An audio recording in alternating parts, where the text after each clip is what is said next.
வணக்கம்.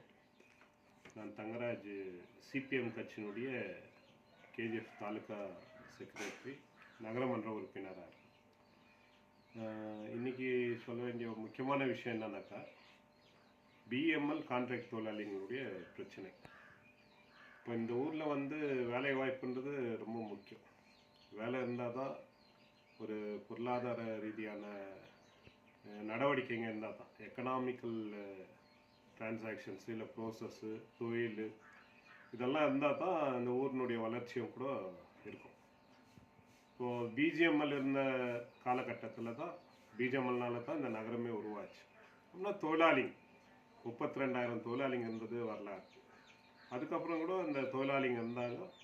இன்றைக்கி இந்த நகரம் கூட செழிப்பாச்சு. இவ்வளோ பெரிய நகரம் உருவானது இந்த தொழிலாளிங்களுடைய உழைப்பில் தான். அதை நம்பி வேறு தொழில்களும் இன்றைக்கி மிகப்பெரிய மார்க்கெட்டு, பக்கத்தில் இருக்கக்கூடிய விவசாயிங்க, அவங்க உற்பத்தி செய்யக்கூடிய பொருட்கள், பால், இது எல்லாம் கூட வியாபாரம். இல்லை மார்க்கெட்டில் துணி மற்ற பொருட்கள் எல்லாம் கூட வாங்கிறதுக்கான தொழிலாளிகளுடைய ஒரு பெரிய கூட்டம் இருக்கக்கூடிய ஒரு நிலைமையில தான் இன்றைக்கி தொழிற்சாலைகளுடைய முக்கியத்துவம், தொழிலாளிகளுடைய முக்கியத்துவம். இன்றைக்கி பிஜிஎம்எல் மூடிய பிறகு பிஎம்எல் மிகப்பெரிய தொழிற்சாலை. கிட்டத்தட்ட ஒரு 8,000 தொழிலாளிகளுக்கு மேலே இருந்தாங்க கடந்த ஒரு 10 வருஷத்துக்கு முன்னாடி கூட பார்த்தாங்க. இன்றைக்கி நிரந்தர தொழிலாளிங்க 1000க்குள்ளே ஆகிட்டு இருக்கக்கூடிய நிலைமை. பிஎம்எல் தொழிற்சாலையில் இன்றைக்கி ஒரு 1000 டிசிஎல் தொழிலாளிங்க, ஒரு 1000க்கு மேலே நான் பர்மனெண்ட் எம்ப்ளாயிஸ், அப்படின்னா எக்ஸ்ட்ரைனீஸு, கான்ட்ராக்ட் தொழிலாளிங்களாக இருக்கக்கூடியவங்க 1000 பேர் இருக்கிறாங்க.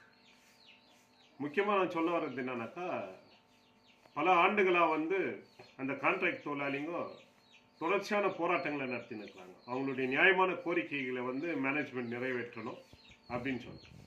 அதில் ஆரம்ப காலத்தில் அவங்களுடைய வேஜஸ்க்காக இப்போது நாம் சிபிஎம் பார்ட்டி கூட நாம் என்ன சொல்கிறோன்னாக்கா, குறைந்தபட்சம் 32,000 குறைந்தபட்ச கூலி கொடுக்கணும். ஒரு மனுஷன் வாழணுன்னாக்கா, அவனுடைய குடும்பம் வாழணுன்னாக்கா, அவனுக்கு தேவையான உணவு, அவனுக்கு தேவையான துணிமணி, அவனுடைய பிள்ளைகளுக்கான கல்வி, மருத்துவ வசதி, இதுக்கெல்லாம் நம்ம பார்த்தோன்னாக்கா குறைந்தபட்சம் மாதத்துக்கு 32,000 தேவைப்படுதுன்னு சொல்லிட்டு அடிப்படையாக அந்த கோரிக்கைகளை நம்ம வைக்கிறோம். ஆனால் அந்த கோரிக்கைகளை கூட அவங்களுடைய போராட்டத்துக்கு மேனேஜ்மெண்ட் செவி சாய்க்கிறதுல இந்த அரசு கூட அதுக்கான முயற்சிகளை செய்யுது. ஏன்னா அரசாங்கம் ஒரு பக்கம் தொழிலாளி விரோத கொள்கைகளை தான் இன்றைக்கி செயல்படுத்தின்னு வராங்க. தொழிலாளிகளுடைய வேலை நேரத்தை அதிகப்படுத்துறது, ஈவன் மாநில அரசு கூட, மத்திய அரசு கூட இன்றைக்கி முதலாளிகளுக்கு ஆதரவான கொள்கைகளை செயல்படுத்தக்கூடிய வேலைகளை தொடர்ச்சியாக நாம் இன்றைக்கி பார்ப்போம்.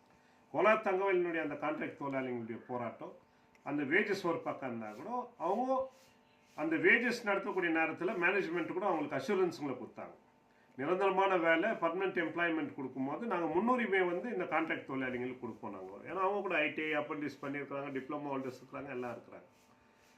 ஆனால் அந்த பேச்சு மேலே நிற்காம அவங்க கடந்த ஒரு 6 மாதத்துக்கு முன்னால் என்ன பண்ணாங்கன்னாக்கா, ஓப்பன் எக்ஸாம் வச்சுட்டு இன்டர்வியூ கால்ஃபர் பண்ணிவிட்டு அதில் ஆள்களை நியமிக்கிறோம் அப்படின்னு சொல்லிட்டு ஒரு முயற்சி எடுத்தாங்க. அதில் அதிகமானவங்க அந்த எக்ஸாமில் கலந்துக்கக்கூடியவங்கெல்லாம் பார்த்தா வட இந்தியாவிலேருந்து இருக்கக்கூடியவங்க இன்றைக்கி அதில் கிட்டத்தட்ட ஒரு 30 ஹோல்டர்ஸு மற்றவங்களெல்லாம் சேர்த்து 119 பேரை இன்றைக்கி அப்பாயின்மெண்ட் பண்ணியிருக்காங்க. அந்த கான்ட்ராக்ட் தொழிலாளிகளுடைய கோரிக்கை என்னன்னாக்கா, அவங்களுக்கே அந்த தகுதி இருக்கும்போது அவங்கள நிரந்தரம் பண்ணோம் இல்லையா? அதே தானே பேச்சுவார்த்தைங்க, வேஜ் ரிவிஷன் பேச்சுவார்த்தைங்களெல்லாம் கூட மேனேஜ்மெண்ட் கொடுத்துருக்கக்கூடிய அஷூரன்ஸ் என்னன்னாக்கா, அது மாதிரியான ஒரு சூழலை உங்களையே நாங்கள் பர்மனெண்ட் பண்ணுறோம்னு சொல்லிட்டு கடந்த ஜூலை மாதத்தில் கூட மாத கடைசியில் உள்ளிருப்பு போராட்டம் பண்ணாங்க. அந்த உள்ளிருப்பு போராட்டத்தில் அவங்களுக்கு மிகப்பெரிய நெருக்கடியை கொடுத்தாங்க. போலீஸை வச்சு உணவு கொடுக்காம அவங்க அந்த போராட்டத்தை நடத்த விடாமல் பண்ணாங்க. ஆனால் அந்த நேரத்தில் கேஜிஎஃப் தொகுதியினுடைய எம்எல்ஏ, பங்கார்பேட் தொகுதியினுடைய எம்எல்ஏ, நம்மளுடைய பாராளுமன்ற உறுப்பினர், இவங்க எல்லாம் அங்கே தலையிட்டீங்கன்னா நாங்கள் அதே மேனேஜ்மெண்ட் கூட டைம் கொடுத்தோம். ஆகஸ்ட் 31க்குள்ளே உங்களை கூப்பிட்டு பேச்சுவார்த்தை நடத்துகிறோம், இதுக்கான ஒரு சுமூகமான தீர்வை காணலாம், நீங்கள் போராட்டத்தை கைவிடணும்னு சொல்லிட்டு நம்மளுடைய பிரதிநிதிங்க கூட அங்கே போய் அதுக்கான முயற்சிகளை பண்ணாங்க. ஆனால் 2 மாதம் ஆக போகுது. செப்டம்பர் 28 வந்தால் 2 மாதம் ஆக போகுது. இது வரைக்கும் அந்த மேனேஜ்மெண்ட்டு அவங்கள கூப்பிட்டு அழைத்து பேசலை. இதே எம்எல்ஏ, இந்த 2 பங்கார்பேட் கேஜிஎஃப் தொகுதிக்கு எம்எல்ஏ, குறிப்பாக எம்பி, பாராளுமன்றத்தில் அவர் பேசணும். குறிப்பாக இங்கே வேலை செஞ்சு இருக்கக்கூடிய அந்த தொழிலாளிகளுக்கு நிரந்தர வேலை கொடுக்கணும், பர்மனெண்ட் எம்ப்ளாய்மெண்ட் கொடுக்கும்போது அவங்களுக்கு முன்னுரிமை கொடுத்து கோர்ட்டுக்கு போனாங்க. இந்த தொழிலாளி கோர்ட்டுக்கு போன பிறகு கோர்ட்டு ஒரு தீர்ப்பு கொடுத்தாங்க. கோர்ட் என்ன தீர்ப்பு கொடுக்குறாங்கனாக்கா, இவங்களுக்கே அந்த தகுதி இருந்துச்சுனாக்கா இவங்களுக்கே ஏன் கொடுக்கக்கூடாது? மேனேஜ்மெண்ட்டினுடைய பிஎம்எல் நிர்வாகத்தினுடைய அந்த அப்பாயின்மெண்ட்டை கூட ஒரு மாதம் நிற்க வச்சுட்டு ஸ்டே கொடுத்துட்டு, இவங்களுக்கு அந்த தகுதி இருந்துச்சுன்னா இவங்களுக்கே நீங்கள் அப்பாயின்மெண்ட் கொடுக்கணும். கோர்ட்டு கூட தீர்ப்புகளை கொடுத்து, ஆனால் அந்த தீர்ப்பை மதிக்கிறது தான் மேனேஜ்மெண்ட் கிடையாது. தொழிலாளிகளுடைய போராட்டத்தை மதிக்கிறது கிடையாது.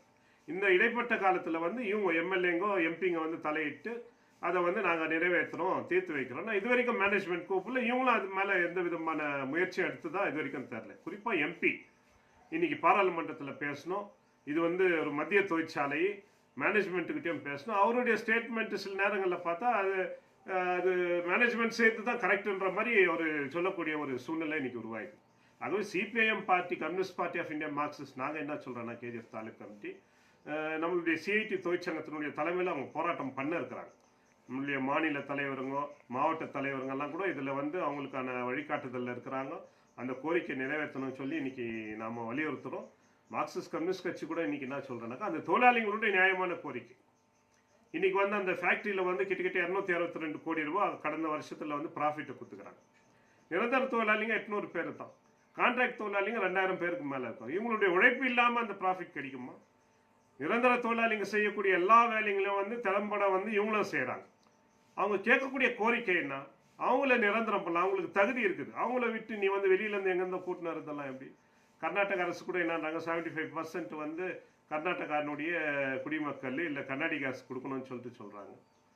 அந்த தீர்ப்பு, அந்த சட்டம், அந்த முடிவுங்கள்லாம் இங்கே இல்லையா? இல்லை வேறு சில மாநிலங்களெல்லாம் கூட பார்த்தா அங்கே இருக்கக்கூடிய லோக்கல் தாலுக்கா மாவட்ட அந்த தொழிலாளிங்களுக்கு தான் வேலை கொடுக்கணும் ஃபேக்ட்ரிங்களில். கேரளாவில் இந்த பாலக்காட்டில் வந்து அவங்க அங்கே இருக்கிறவங்களுக்கே கொடுன்றாங்க. இங்கே ஏன் அதை நடைமுறைப்படுத்த மாட்டேன்றாங்க? ஆகவே இப்போ தொழிலாளிங்களுக்கு வந்து வேறு வழி இல்லை. அவங்க வந்து நியாயமாக கேட்குறாங்க. மேனேஜ்மெண்ட் நிறைவேற்றல, அவங்க பின்னால் இருக்கக்கூடிய அவங்களுக்கு உதவி பண்ணுறேன்னு சொல்லக்கூடிய எம்எல்ஏக்கள் எம்பிக்கள் வந்து